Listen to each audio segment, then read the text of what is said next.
Good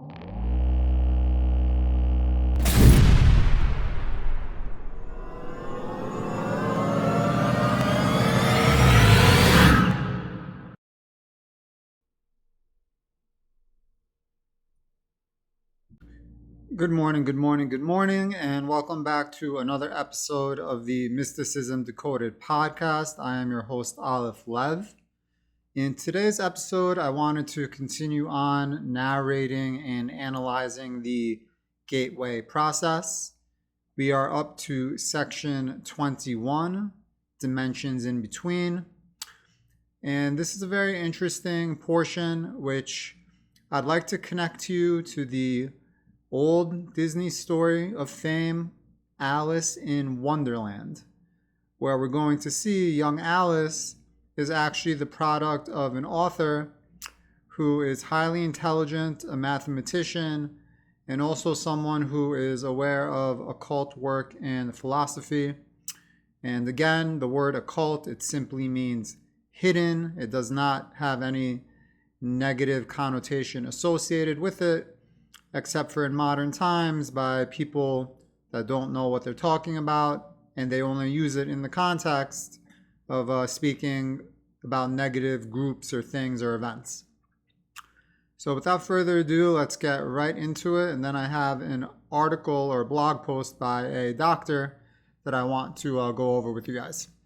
So here we go, dimensions in between. Now that we have postulated the legitimacy of the assertion that the energy forms which compose consciousness can move beyond the time-space dimension, we need to turn our attention to the energy forms which inhabit those dimensions between time-space and the absolute. So right off the bat, what we are being told is that there are conscious entities that exist in other dimensions that are not the time-space dimension that we call home, but these other dimensions between where we live, our reality, and the infinite energy that is God, these other intervening dimensions. We will find consciousness there, entities there, that those other dimensions, that is their habitation, that is their home. In so doing, we may better perceive the form that reality assumes when we encounter it in those intermediate dimensions. In this context, Bentov tells us that the causal relationship between events breaks down, movements become jerky rather than smooth, time and space may become grainy or chunky. Perhaps a piece of space can be traversed by a particle of matter in any direction without necessarily being synchronized with a piece of time. In short, a pair of events will occur in either time or space, the pair not being connected causally, but by a random fluctuation. So what this paragraph is stating is that the cause and effect reality that we are used to here, one thing happens which leads to something else happening, well, that can just go away in the other dimensions. Cause and effect does not work there the way it works here. It's not as applicable. Things will happen in the other dimensions as a result of just random fluctuations. That events can happen in just time, or events can happen in just space. And time and space, it may not look the way you're used to it here, where it can become, in Bentov's words, grainy or chunky. The movements can become jerky. So just imagine, for example, have you ever used Google Maps or Google Street Maps, to be more specific, to navigate an area virtually that you've never been to? And you're clicking, you're going down the street, you want to make a right, and then you click right, and then the Google Street Maps, it just goes a little haywire. All of a sudden, what you're looking at on the screen, it looks very streaky, or it looks garbled and chunky and pixelated, and it just looks like something went wrong. So this is basically analogous to what Bentov is saying as grainy or chunky, that the reality you perceive won't necessarily be smooth there. It's as if the simulation is encountering an error, and also movements can become jerky. So imagine you're watching a film, and instead of it playing smoothly, or you're watching, let's say, a YouTube video online, and you have an internet connection issue where it's not playing smoothly, but it's buffering, it stops, it slows down, it stops for a while, and then it starts, and then all of a sudden it goes super fast to catch up, all these different sorts of errors. Well, this is just par for the course in other dimensions. Movements can become jerky, time and space can be grainy or chunky, not what we're used to here. And the reason why it is the case here in the reality we're used to, as I point out in my book, Connect to Source, where I analyze what I submit to you is a description of the fifth dimension by the Sefer Yetzirah, and connect it back to books such as How to Explore Higher Dimensions of Time and Space by Paulicki, and in this particular event bring in testimony and analysis by a Montauk Project and Philadelphia Experiment whistleblower, Al Bielek, that our reality is smooth because where we live in the fourth dimension lies at the middle of the fifth dimension. And I think actually even in the gateway process that might be mentioned, where I believe it is from memory, that our fourth dimension, our time, is located right at the heart of the fifth dimension, although in the gateway, the fifth dimension is not labeled the fifth dimension. It's labeled sort of more just a controlling force. But because it is in the center, things move linearly and smoothly. And in the Sefer Yetzirah, in my analysis, this fifth dimension is being described with the Hebrew word sipur. And in Hebrew, the word sipur means to inform. So as we get further down the pods, whenever I start going over my book in more detail to connect it back to the gateway process, I will be explaining this concept of sipur for you guys. But we have to go in order. We can't jump the gun. However, if you don't want to wait, you can, of course, go ahead and buy my book. And if you just want to support me, that'd be great too. And then you don't have to wait for the pod. All right, so let's continue. What Bentov means is that inside the dimension of time-space, where both concepts apply in a generally uniform way, there is a proportional relationship between them. Yeah, it's actually right here in this section, what I just explained. So we're going to see that in a moment. A certain space can be covered by energy moving in either particle or wave form in a certain time, assuming a specific velocity virtually anywhere in the time-space universe. The relationship is neat and predictable. However, in the intermediate dimensions beyond time-space, the limitations imposed on energy to put it into a state of oscillating motion are not uniform as they are in our physical universe.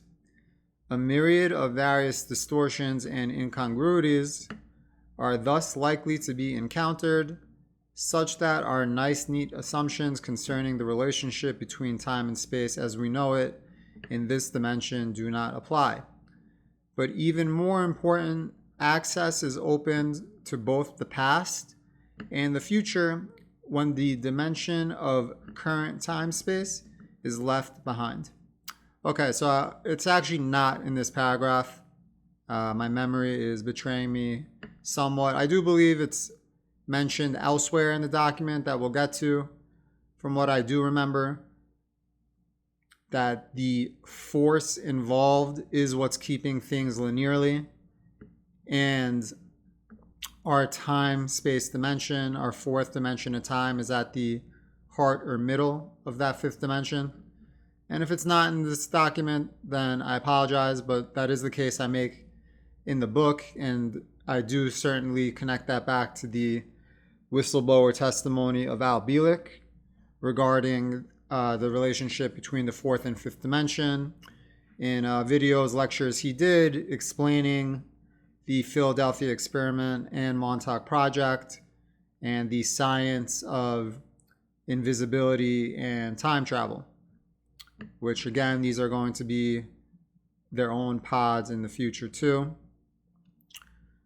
So now that we understand from this paragraph that there are conscious entities in other dimensions and our spirit can access these other dimensions while in a higher vibrational state, the state that is being referred to as a click out phenomenon. And here is a drawing that more than likely it was drawn by Bentov. Actually, if you buy his books, Stalking the Wild Pendulum and A Cosmic Book, he has a number of drawings in there that he did himself. And I think he's actually a good amateur artist. I think his drawings are interesting and cute. I like his form of art. But this resembles his handwriting, I believe, from what I recall reading his books. And remember, the click out phenomenon is whenever you're able to have your consciousness exceed Planck's distance. So Planck's distance, you could also think of it sort of, let's say, like a speed. But whenever you exceed Planck's distance of 10 to the negative 33 centimeters, you are essentially escaping the restrictions of time-space, and your consciousness can now access these other intervening dimensions where we know that other forms of consciousness exist, other entities. So whenever you go into these other dimensions, you will interact with them. You will be able to converse with them, speak with them.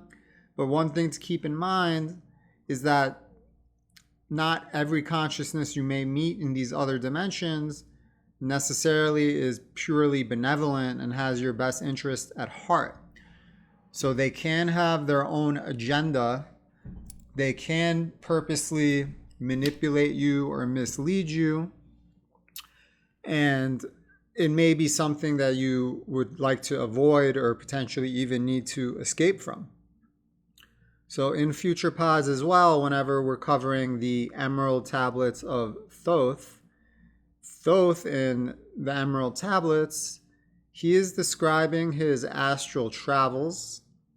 And during those astral travels, he explains that he confronts and runs into entities or consciousnesses in other dimensions which seemingly wished to do him some sort of harm, that forced him to return back to his body as quickly as possible. And he makes a big point of it that he had to return to his body in a circular motion, where essentially the way he's describing it, he needed to manipulate his spirit in the astral in a circular motion in order to not be caught by these other entities or consciousnesses there, because as he states, they can only move at angles. They cannot move circular. Now, I only read the Emerald Tablets of Thoth once, and it was about 2 years ago, so I can't get into more detail at the moment, but the Emerald Tablets of Thoth will be something that I attack head on in depth in the future whenever I am up to that point. But it's very interesting that he makes such a large deal out of it, that he had to move and manipulate his consciousness in a circular motion, and the entities there were only able to move at an angle. And the reason why I also believe that this is rather interesting, because if we're talking about a non-human consciousness, not from Earth in another dimension, where I've explained previously the concept of terrestrial versus extraterrestrial, where if you would like to label a human from Earth as terrestrial, a non-human whose habitation is not Earth is extraterrestrial. So this applies to the Bible with the angels, where I am submitting to you, I'm in agreement with Zecharia Sitchin and ancient astronaut theory, that the angels in fact are Anunnaki, the extraterrestrial race that breeded humanity. But that term, that criteria of extraterrestrial, it doesn't only apply there to the Anunnaki and angels of the Bible. If you have a consciousness in another dimension, this is non-human, it's obviously, and also its habitation is not even time-space, let alone the Earth. So obviously, non-human, not from Earth, a conscious entity from another dimension is also an extraterrestrial. And this is another term for this in modern parlance that people like to use in ufology, is an interdimensional being, which the definition of interdimensional, I think that's muddied as well. And I don't even want to get into it at all right now. Something I'll talk about more in the future. But let me make my point here. If this is a intelligence not from Earth, not human, it is by definition, by criteria, extraterrestrial. Now, when Thoth says that they can only move in angles, and we have the word angel in the Bible to represent extraterrestrial, not human, not from Earth, I just think that's a very interesting correlation between angel and angle. Is it purposely that way? Is the word angel purposely the word in English meant to correlate with the English word angle? Is this something that was considered and known about at the time of writing of the Bible, of the Torah? Well, I submit to you, I believe the answer is yes, it was. Because the Anunnaki are responsible for the Bible, something I talk about in my book and something I'll talk about in the future as well in more depth in other pods specifically.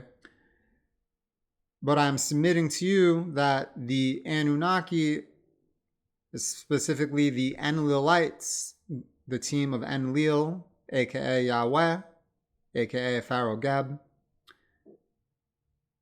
they are the team authors behind the Bible. So even though you have the book of Daniel, the book of Ezekiel, etc., my stance on it is that it was either dictated to them, where they had to write it down as it was dictated, or it was simply given to them and this became their book. But either way, Anunnaki authorship is to be understood.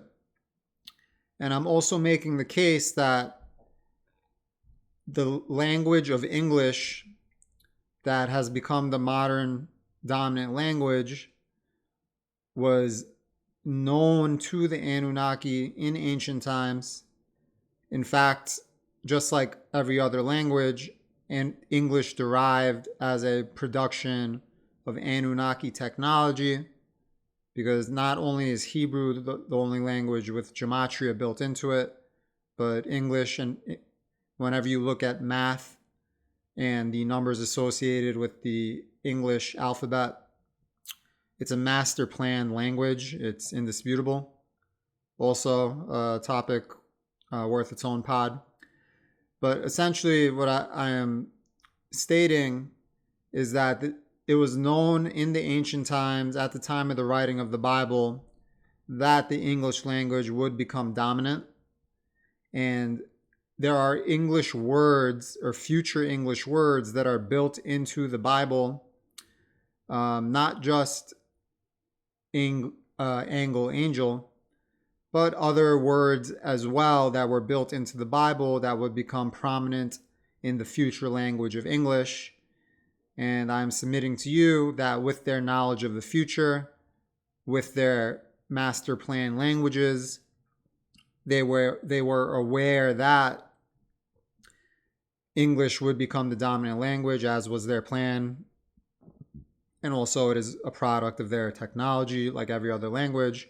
So they purposely chose the word angel for the Bible to represent the extraterrestrials that are the Anunnaki. And it is purposely correlated to the word angle as well, because these consciousnesses in the other dimensions that are also extraterrestrial, as such, you can think of them as angels too, because the angel is an extraterrestrial. The consciousnesses in the other dimensions are extraterrestrial consciousnesses. That the word angel and angle were purposely created to be correlated. And that the fact that these consciousnesses in the emerald tablets of Thoth in the other dimensions could only move in angles, and these consciousnesses themselves are angels, that this is purposely done. That these particular angels can only move in angles. Angel, angle.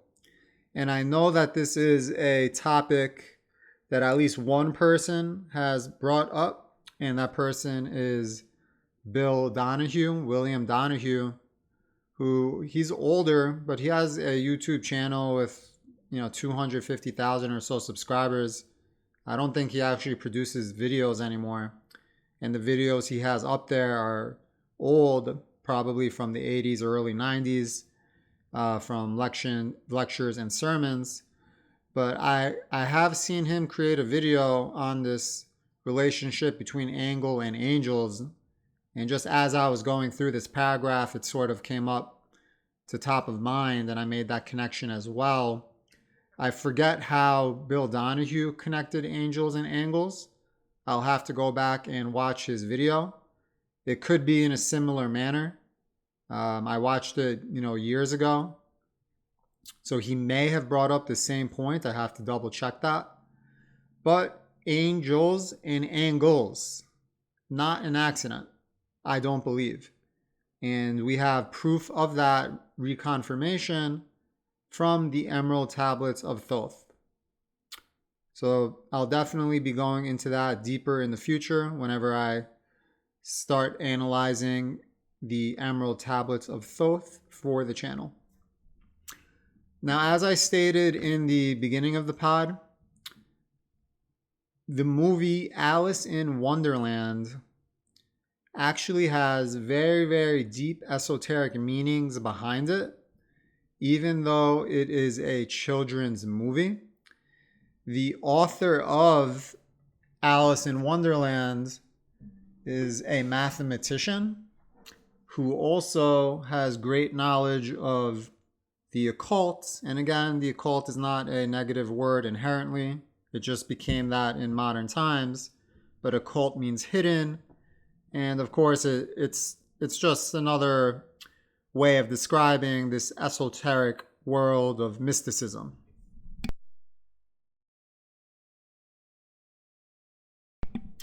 So what I wanted to do is I found an article here from a blogger who is named Dr. Ian Ellis Jones.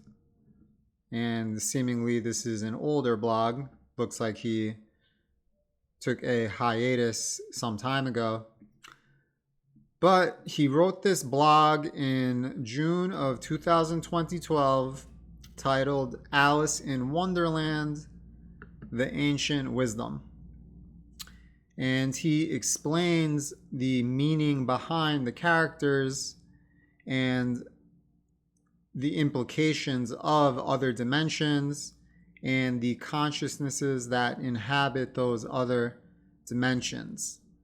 So I wanted to read this article for you guys, see if we can correlate it back to the gateway process as we do it. I skimmed it previously. I did not read it in full. I wanted to just do that live on the pod. So essentially we'll be reading it together for the first time. Let's make it a little bigger. This looks like the man himself, Dr. Ian Ellis Jones. I am sure you are a good man. God bless you. Looks like he was a blogger for nearly 10 years. Oh, no more. It's nearly 20 years. So I'm sure he actually has a lot of interesting blogs. I might have to look into him more beyond this article too. But let's start with this particular blog, Alice in Wonderland, the Ancient Wisdom. Now, this is a line that I absolutely love. I actually say this to myself all the time. The first time I heard this line was from Jordan Maxwell. So I didn't know that it's actually attributed to Sir Arthur Eddington. But I think it's a very important concept that most people don't think about. So not only is the universe stranger than you imagine, it is stranger than you can imagine. That's a big difference. And remember, we are talking about the infinite consciousness that is God, which indicates infinite creativity. So if our reality is a product of the mind of God, and God is infinitely creative, well, that means that the world, the reality, is going to be so strange that not only can you imagine just how strange it is, but you can't imagine how strange it is, because you're dealing with a consciousness that's eternal and infinite, and we are just finite. So a very, very important topic that I think if more people would come to think about this and humble themselves, maybe we would have more empathy in this world, and maybe we would have more world peace. So let's get into this blog now, and as I read it, I'll connect it back to the gateway process and other esoteric philosophies along the way. And maybe I'll learn something too, because this is my first time reading it. So here we go with Dr. Ian's blog on the esoteric meaning behind Alice in Wonderland.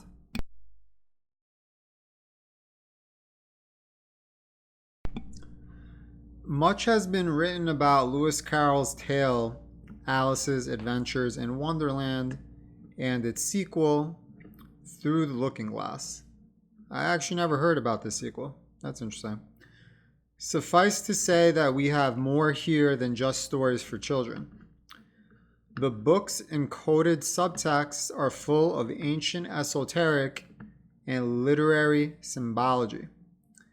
Take, for example, the symbolism of the white rabbit with its connotations of purity, spiritual awakening, and new life, not to mention, even more importantly, the rabbit's role as an adept and a psychopomp, that is, a liaison and guide to the underworld. Almost you could think about it in a way like a guardian angel. And as a representation of using one's intuition. Then there's the golden key, the hookah smoking mind reading caterpillar on top of the mushroom, deliciously occult, red roses, and the Alice-like flower with its crown of thorns, the many calls to drink me and eat me, the riddle, Why is a raven like a writing desk? Alice's automatic writing, and so on. I must stop here for the time being. I digress. Please forgive me. Okay, don't. I wonder what he is referring to here. It almost sounds like it's being described as channeling. Because whenever we're talking about something automatic, we know that means that obviously you're not using your own free will. So if something is happening via the mechanisms of your body, but it's not via your own free will, it's automatic, this means that essentially your body is being controlled by another entity. And what that typically refers to is channeling. Very interesting. Before I get started, yes, I know, I already have here, courtesy of the BFI National Archive, a 2-minute selection of clips from the first ever film version of Alice's in Wonderland, made in 1903, just 37 years after Lewis Carroll wrote his novel, and 8 years after the birth of cinema. This film was the longest film produced in England at the time.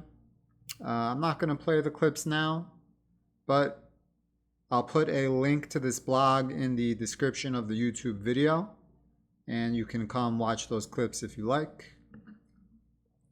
Lewis Carroll, real name Charles Lutwidge Dodgson, or I'm sorry, I'm sure I'm butchering this name.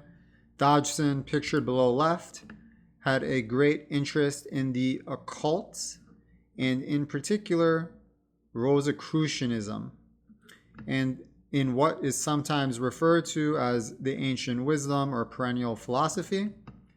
And what we have in both Alice and Through the Looking Glass is a literary outworking of the archetypal story of the hero or initiate's journey, as well as the Gnostic Redeemer myth and the allegory of the descent and ascent of the human soul. I think a lot of people can connect with that idea, especially if you're on your spiritual journey as you speak, which I believe I can say I am on that journey myself as we speak. One version of the Gnostic Redeemer myth goes like this. Sophia is said to have accidentally created the physical world, but in so doing, she becomes trapped and unable to return to the heavens. We too, along with our heroine Alice, who falls into a rabbit hole. And this is where the idea of the spiritual journey, it going down a rabbit hole, comes from. I imagine Alice going down the rabbit hole, are trapped in time and space. So we, in our reality that we're familiar with, on default, are restricted to the time-space dimension. But of course, in the gateway process, we talk about how to escape the time-space dimension via raising our vibrations, via the mechanism of transcendental meditation. In that sense, and that sense alone, we are fallen souls. That is the price one pays for spirit descending into matter. Perhaps more significantly, we are trapped by the delusion of self, that is the misbelief that there is at the core of our being a separate, independent, unchanging self or personality. Alice's quest is also ours. Who in the world am I? Ah, that's the great puzzle. Who am I? She asks. Well, Alice, from the Greek for truth, a name must mean something, as Humpty Dumpty pointed out in Through the Looking Glass learns. In the course of her journey, the fall or descent into Wonderland, that there is no such thing as an unchanging self. Take, for example, this piece of wisdom. I can't go back to yesterday because I was a different person then. All through the Alice books, we see Alice changing in size, which is a way of saying that our sense of self, the thousands of ever waxing and waning I's and me's and us, is inherently unstable and constantly changing. I'll also add to that, I mean, this is a good point, I agree with him, but I'll also add to that that as we mature and gain wisdom, our spirit is expanding. So whenever we are accessing these intervening dimensions and escaping time space, what's actually happening is our consciousness, our light, our spirit is actually expanding. So I believe that this waning and waxing of Alice in size could also be referring to the expansion of the consciousness as you raise your vibrations to access the other dimensions. Lewis Carroll makes it clear that there is a way out of existential confusion. There is a golden key. We must discard the whole idea of self or ego. So the concept of ego death is part of the spiritual journey. Remember the Cheshire Cat? The cat vanishes, leaving nothing but a grin. What a wonderful image of the illusory nature of the self, as well as the impermanence of all things. No wonder the great physicist, astronomer, and mathematician Sir James Jeans wrote, "The universe begins to look more like a great thought than a great machine." Lewis Carroll is fascinated with the mind and its workings and with altered states of perception. In Through the Looking Glass, the author has the knight say, "What does it matter where my body happens to be? My mind goes on working all the same."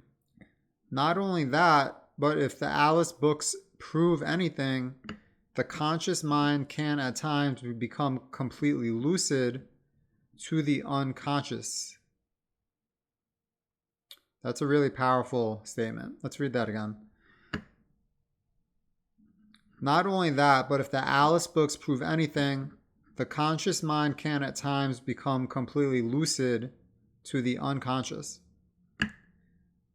At any rate, the Alice books make it clear that we need to see things in a different way, or at least see things as they really are, in order to find ourselves. The connection with a mindfulness meditation is clear. There are different ways of seeing.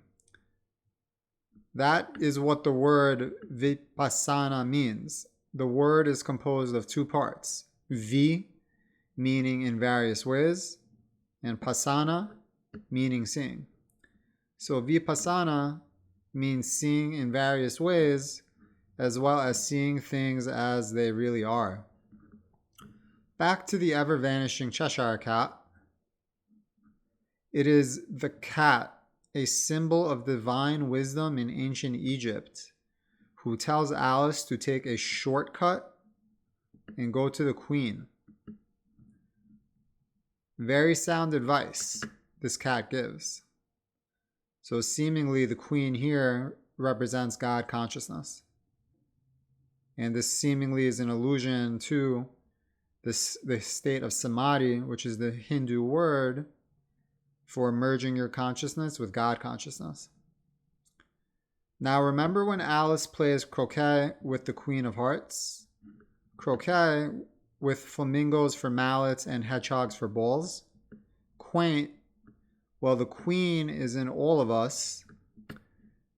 So yes, obviously the queen here is a representation of God, the infinite energy.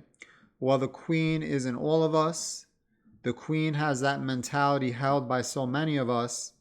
She must always win or succeed no matter what. She gets terribly angry even at the thought of losing the game. That is why the queen's playing cards guards make sure the queen's ball goes through the hoops every time. That is the way the ego self works. Self will run riot. The don't mess with me mentality. Oh, well, maybe he did not mean for the queen to be the infinite consciousness. He says here, the queen is our ego self and our identification with that self as being supposedly who we really are.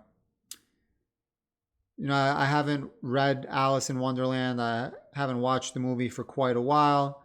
There could be a double meaning here, because to me, the concept of take a shortcut to the queen, it does refer to samadhi, where it would indicate that the queen is God consciousness. But it could have a double meaning. It could be just that we have different interpretations. But that's fine. This is a pretty good article. This is obviously a very smart guy. The queen is our ego self and our identification with that self as being supposedly who we really are. Later, there is the trial to determine who stole the tarts from the king and queen. And Alice learns a very important spiritual and psychological truth. You're nothing but a pack of cards.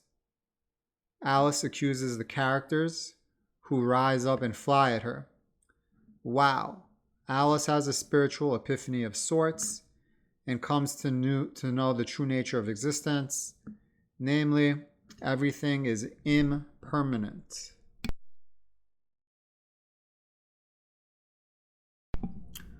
When Alice first meets the queen, she says to the queen, "I've lost my way." The queen retorts, "Your way? All the ways around here belong to me." Ha! The tragedy of self-obsession and self-absorption. When the queen trips over her own mallet, such is the nature of self-centeredness, she must always blame someone else, in this case Alice. So from this context, I'd say his interpretation seems to be on the ball. But like I said, it might have double meaning. I could be off myself because I'm not deeply familiar with Alice in Wonderland. But keep those two interpretations in mind. Let's keep going. Alice sees through the nature of the queen and shrinks back to normal size. Ego deflation at great depth has occurred. That is always the essential prerequisite for true spiritual growth and development. This is a really powerful statement.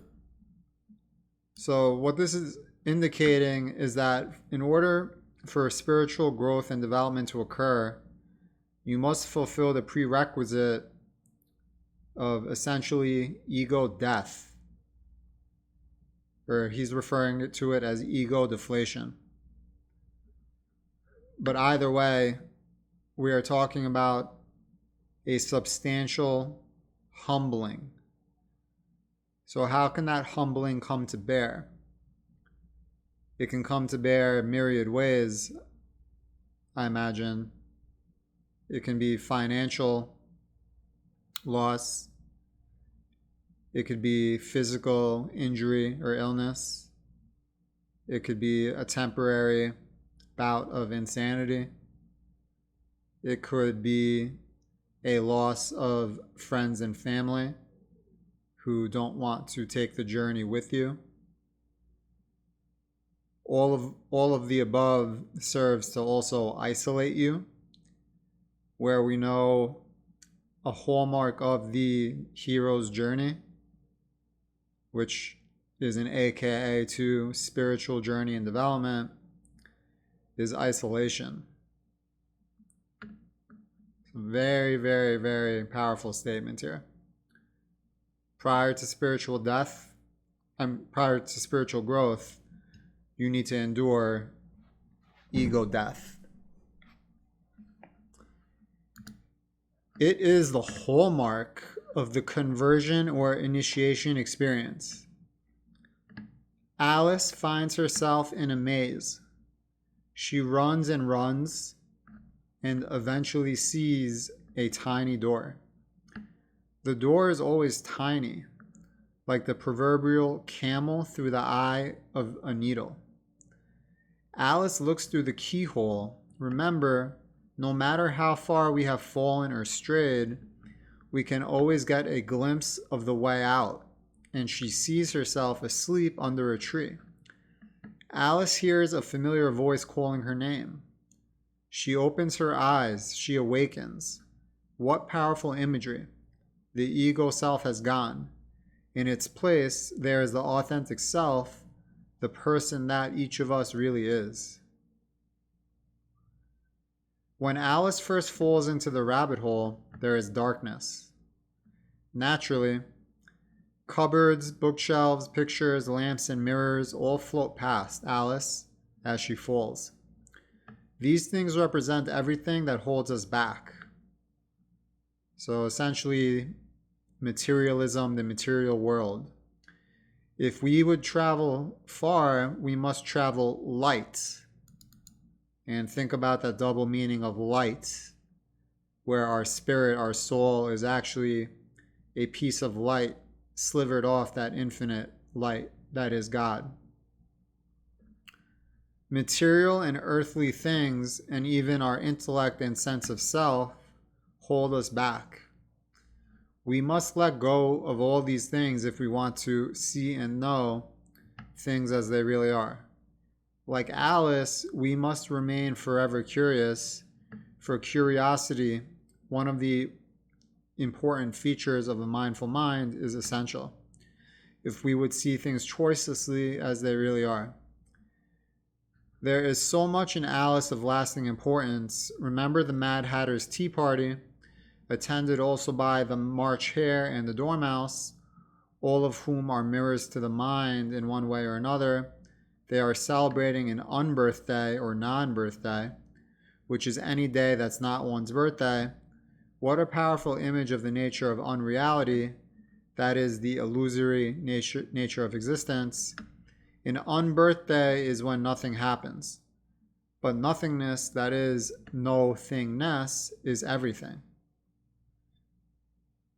That's very intelligent, because we know the characteristic of God is energy in a state of infinity, which is an AKA to energy in a state of rest, AKA energy in a state of all potentiality. So an unbirthday is another way to term nothingness.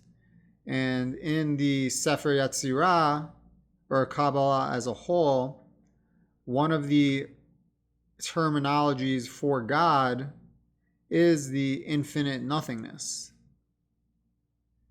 But energy at rest is equivalent to energy in infinity, is equivalent to all potentiality.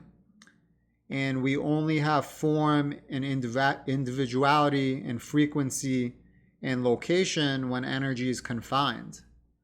So you could think of that confinement of energy as your birthday, whenever your individuality was formed. But on every other day, your unbirthday, you are energy at rest. So you are part of the God consciousness. It's very, very, very deep. When we come to know the nothingness of all reality, we can truly say that we have come to know the self. That is the very self-livingness of life as one. And what of so-called time? The watch-carrying white rabbit provides a launching pad for an exploration of the nature of time and eternity. Time and space, which are really one and are no more than mediums in which all things exist, well, in our reality anyway, life itself is timeless and spaceless, which we know because God is eternal, and that indicates no location, because location is only produced as a byproduct of the slivering off and confinement of energy.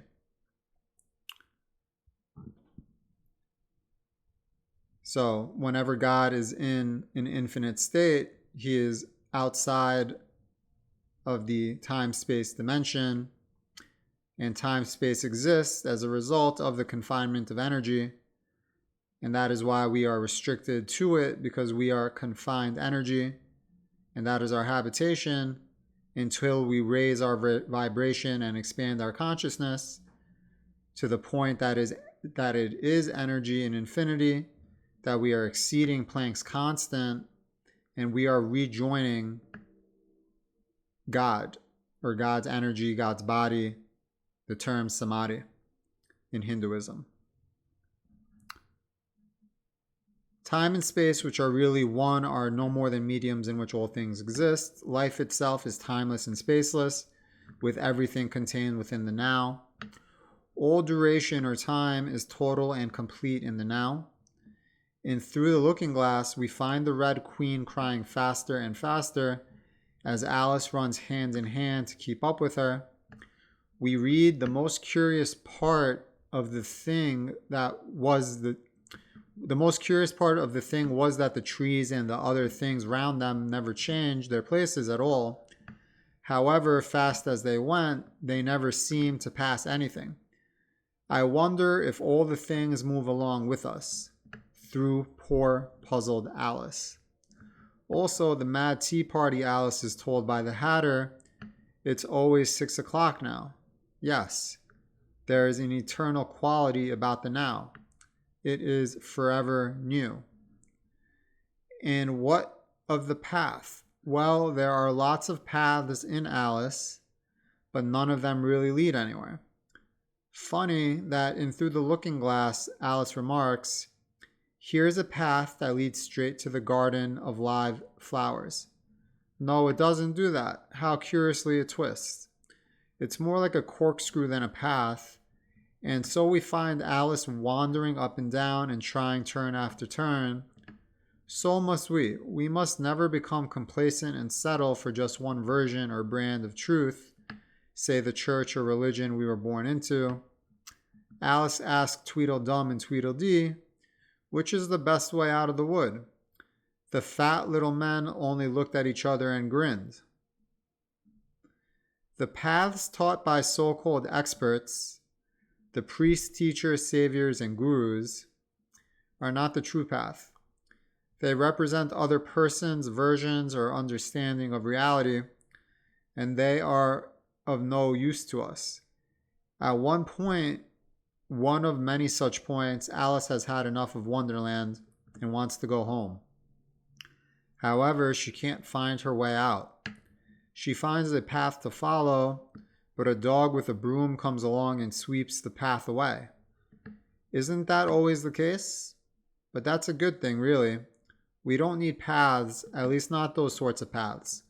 Truth is a pathless land, as the iconoclastic Krishnamurti pointed out more than once.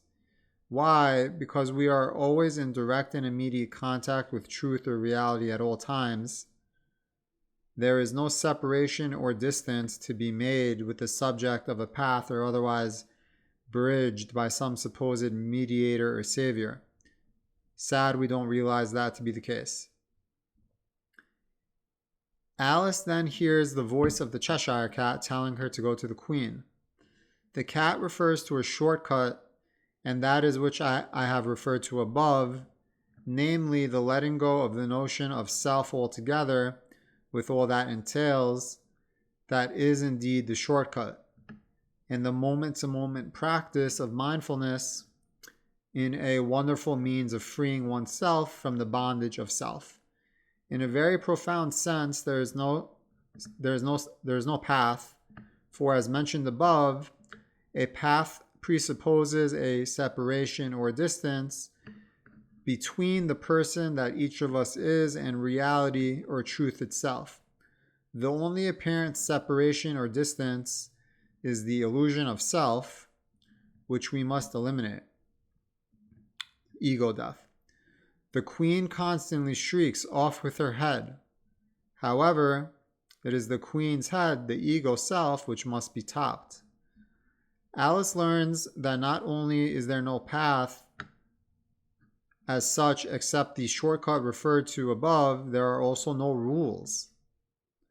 Carroll eschews moralizing, unlike others such as C.S. Lewis. Alice's encounters demonstrate that words tend to mean whatever we want them to mean. Yes, we invariably get lost in our own self-constructed mental prison of ego self, a veritable jabberwock which must be overcome, killed, if there is to be any progress at all. The good news, as Dr. Norman Vincent Peale used to say, is that there is in each of us a spiritual giant which is always trying to burst its way out of the prison we have made for it. This spiritual giant, as I see it, is not something supernatural, but nothing other than the conscious recognition or awareness that self cannot change self. Along the way, Alice finds some spiritual nourishment in some bits of mushroom, which obviously we know mushrooms are a very popular hallucinogen or type of drug to help you go out of body. Think of ayahuasca, Mother Ayahuasca in the other dimensions, a popular consciousness or entity that's reported on by all users of ayahuasca. Then there's the associated Zen koan in the form of the caterpillar's advice about the mushroom. One side will make you grow bigger and the other side will make you grow smaller. Alice asks, one side of what? The other side of what? Of the mushroom, says the caterpillar. And by the way, all these different characters that Alice meets in the movie or in the book, we are to understand that these are all entities and consciousnesses in other dimensions, which of course goes back to the section of the gateway process we just analyzed in this same video. So that's why the story of Alice is so applicable. That reminds me of the old Buddhist story, you are on the other side. Reason, intellect, and book knowledge, not unimportant things by any means, are not the shortcut described by the Cheshire Cat. Indeed, they are hindrances to spiritual growth, as are all the things that the world deems important. The latter, along with those who seek worldly fame and success, are not only deluded, they're nothing but a pack of cards. And for me personally, someone who has a lot of issues with celebrity culture and this worship of people who, for lack of better words, had greater success in the societal game of popularity, is one of the biggest problems, not only in our culture, but in the world, because it leads to things like demigods and absolute power. And we know that in our reality, absolute power corrupts absolutely. Nothing is more true. We've seen it from the beginning of time and time again. Lewis Carroll takes a not so gentle swipe at the silliness of beliefs. I can't believe that, says Alice to the White Queen. The latter says, can't you? Try again. Draw a long breath and shut your eyes, which is obviously an allusion to transcendental meditation. Alice laughs and says, there's no use trying. One can't believe impossible things. Not so, says the Queen. So you see, in this context, again, to me, the Queen is sounding more like it resembles God consciousness.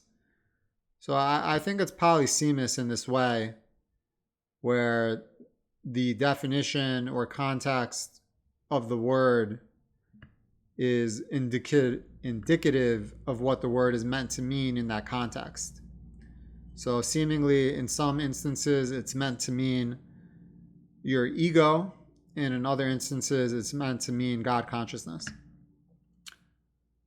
Or you can even sort of blend in guardian angel consciousness, because it would really be the guardian angel acting on behalf of the God consciousness, imparting this important esoteric information to you, as opposed to, let's say, God doing the work on his own.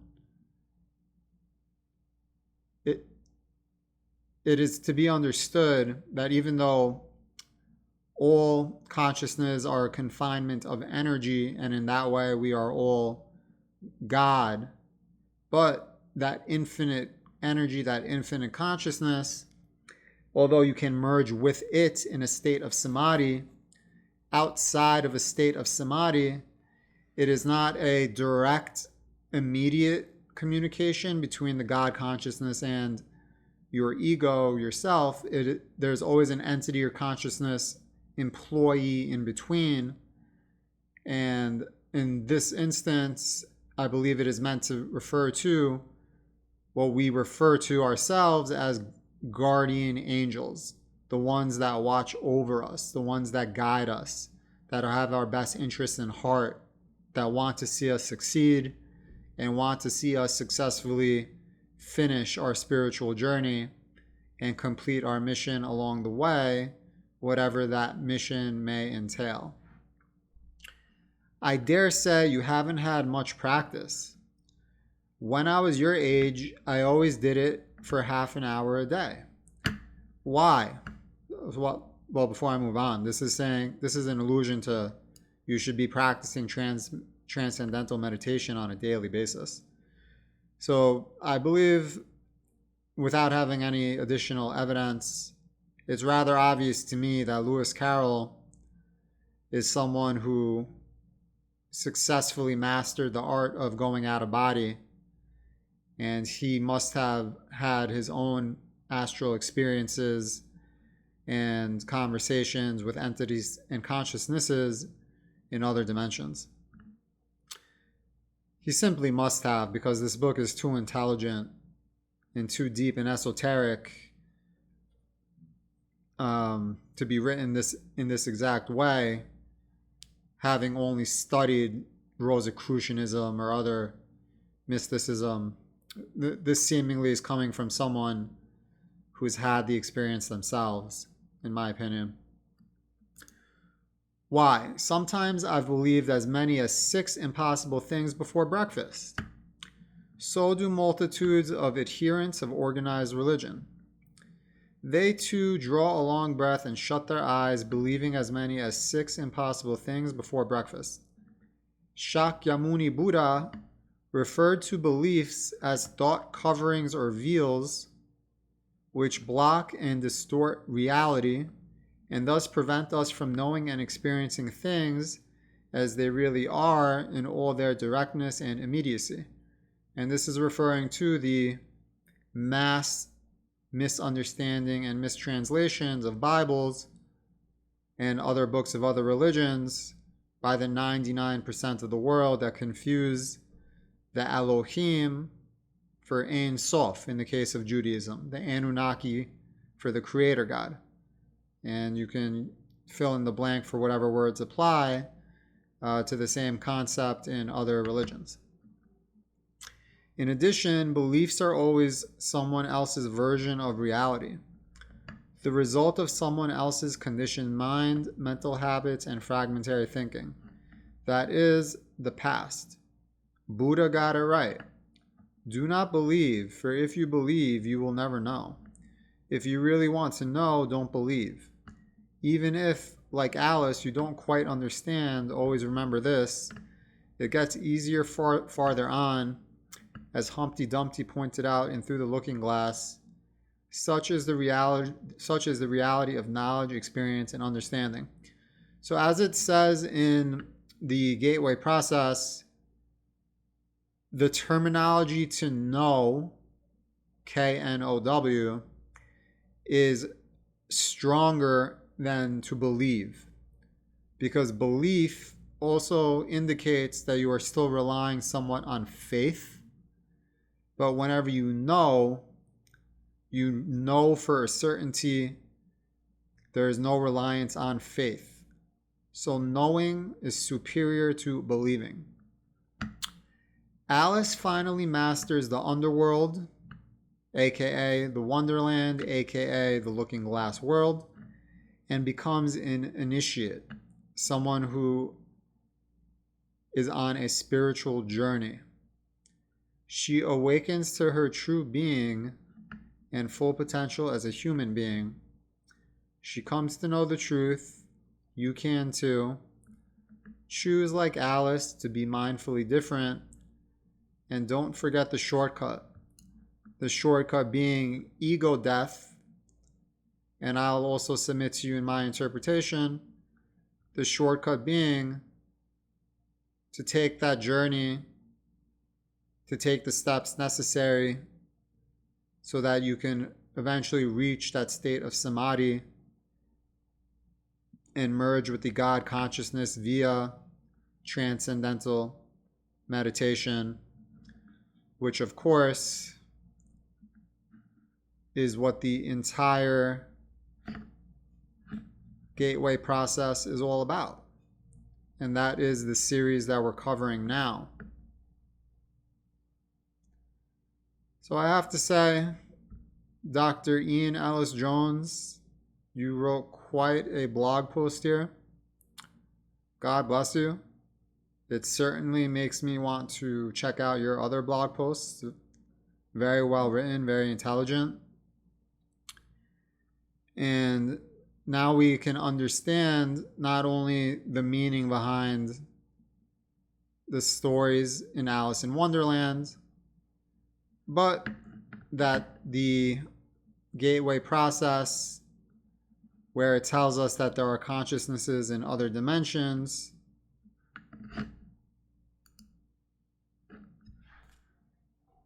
is true.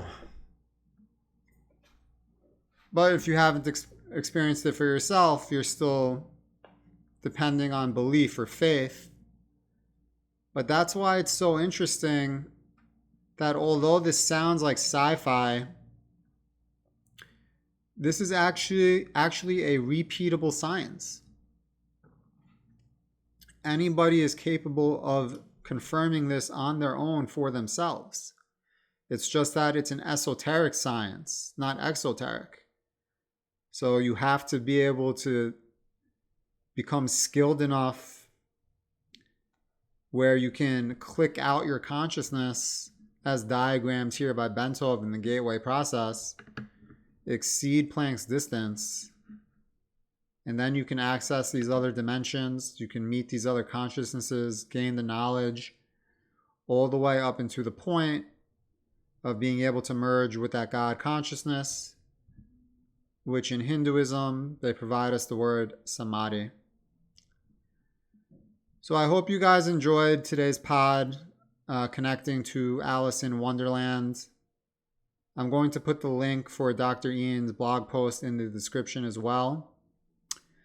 And again, if this is your first time watching one of my pods, I have written a book titled Connect to Source, which compares the first book of Kabbalah, the Sefer Yetzirah, the book of creation, to this gateway process document as well, specifically connecting the passages of the Yetzirah to the parts of the gateway process that have to do with the creation of the universe, the characteristics of God, and also the creation of the golem, which, if anyone has even ever heard of the golem, it is in the Torah and other books of Jewish commentary, but they think of it as a mythical folklore figure. But I am submitting to you, it is not a mythical folklore figure. It is 100% unequivocally real and true, the science of which is laid out here in the gateway process, which we'll see when we get to the section titled Patterning. But if you like what I've done here for you today, I encourage you to please like, share, subscribe, comment, turn on the notification bell. The same things every other YouTuber asks you for. They ask you for a reason. It does make a difference. And I am a brand new channel trying to expand my reach and get the word out, so I'd really appreciate it. As I go through the gateway process and finish up this series, the next series will be on the Sefer Yetzirah and covering the book itself. And from there, I'll be continuing on to analyzing other works of mysticism within Judeo-Christian mysticism, Kabbalah, Merkabah, but other books from other religions as well, and just other ancient texts. And being that all of this is also being translated through the modern pop culture phenomenon of ufology, I'll be providing UAP disclosures as well. So I really believe that no one else is providing the type of information that I'm providing, especially in the way I'm providing it. So I hope to have you guys on the next pod. We'll be continuing with section 22, special status out-of-body experience. Thanks for joining me again today. Aleph Lev, out.